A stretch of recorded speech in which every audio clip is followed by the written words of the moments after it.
फरमाते हैं कि मैं ना मजदूर लेने गया, बगदाद के चौक में मजदूर बैठे होते थे। तो मेरी उन मजदूरों में से ना एक नौजवान बच्चे पे नजर पड़ी।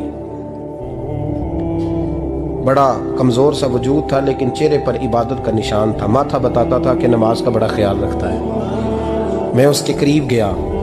चेहरे भी बड़ा कुछ बताते हैं ना, चेहरों में भी बड़ी रानाई होती है। फरमाते मैं करीब गया, मैंने उसको कहा बेटे मजदूरी करोगे? तो कहने लगा मजदूरों में बैठा हूँ तो जरूर मजदूरी के लिए ही तो बैठा हूँ। तो मैंने कहा कि चलो फिर। कहने लगा नहीं, मेरी कुछ शर्तें। मैंने कहा बताओ? कहने लगा पहली शर्त यह है कि लोग 4 दिनार दिहाड़ी लेते हैं, मैं 3 दिनार लूँगा। मैंने कहा यार भाई तो बड़ी बेहतरीन है, बाकी भी इस तरह की रख ले। उसने कहा हुजूर दूसरी शर्त यह है कि मैं आपकी मुकम्मल बात मानूंगा, लेकिन जब अजान हो जाएगी फिर आपकी नहीं सुनूंगा। तीसरी बात उसने ये की कि हुजूर मैं आपके घर में काम करूंगा पर आपके किसी सवाल का जवाब नहीं दूंगा। कहते मैंने कहा यार तू बड़ा अजीब है, शर्तें तो मालिकों की होती हैं। कहने लगा जी बहरहाल मैं शर्तें लगा के जाता हूँ। फरमाते मैं उसे घर ले आया। काम मैंने उसको बताया तो जो काम मजदूर सारे दिन में करता है ना, उसने 2 घंटे में ही कर दिया। हमारे मजदूर सिगरेट पीने में भी तो आधा घंटा लगाते हैं, वो चाय पीने जाए तो पौना घंटा। वहां उनको भी तो दयानतदारी करनी चाहिए कि नहीं करनी चाहिए? ने मुआहदा किया है ना जी, तो पूरा उतरना चाहिए ना। कहते 2 घंटे में। अब काम जब बंदा शुरू कराता है तो काम और निकल आता है। कहते काम मैंने उसको और बता दिया, वो करने लगा। उसने मिट्टी निकाल के रखी थी बाहर रास्ते में, तो अजान हो गई जोर की। उसने वहीं कुदाल छोड़ी कही और चलने लगा। तो मेरा बेटा कहने लगा इसको जरा बराबर कर दो। कहने लगे चुप कर जा, तेरे बाप से बात हुई थी।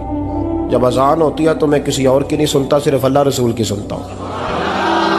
कहते मस्जिद चला गया, नमाज पढ़ के आया तो दोपहर का वक्त था। मेरी बीबी कहने लगी इसको को खाना खा ले। कहते हमने कहा खाना खा लो। तो कहने लगा मैंने रोजा रखा हुआ, रमजान भी नहीं था, नफली रोजा रखा हुआ।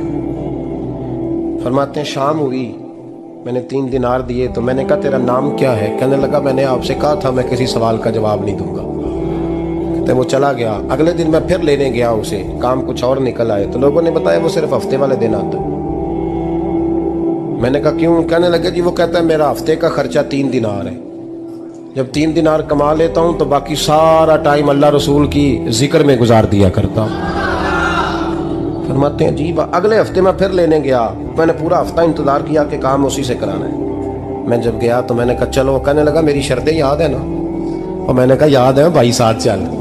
फरमाते हैं काम कराया। 2-3 हफ्ते वो आता रहा। एक हफ्ते में गया तो लोगों ने कहा हुजूर आज नहीं आया। क्यों? कहने लगे बीमार हो गए। कहाँ घर है? कहने लगे बगदाद के कब्रिस्तान के पीछे जो